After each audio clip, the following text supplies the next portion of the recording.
என்ன எதுவும் எழுதி வச்சுட்டு போயிருக்காங்க? லோன் கட்டலைங்கவும் எதுவும் எழுதி வச்சுட்டு போயிருக்காங்களா? சிவனேஷ் வராங்க. என்ன எழுதிருக்கான்னு பாரு. சொல்றான் இதுதான்டா. என்ன எழுதிருக்கான்னு பாரு. இதுதான்டா. ஓ கண்ணாடி கழுறா. கண்ணாடி கழுறா. இப்ப பார்த்து சொல்றான். கண்ணு டேய் இதுதான்டா.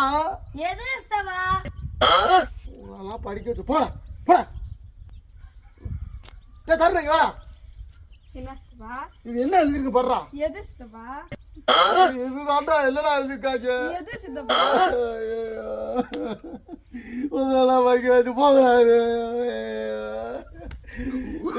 அப்பாப்பே படுறா படுறா எல்லாரே அப்படிக்காம போயிட்டே. 2 எழுத்துதான் இருக்குது. இந்த 2 எழுத்து என்னன்னு தெரியலையே. உங்களுக்கு எதுவும் தெரிஞ்சா காப்பாற்றுங்க.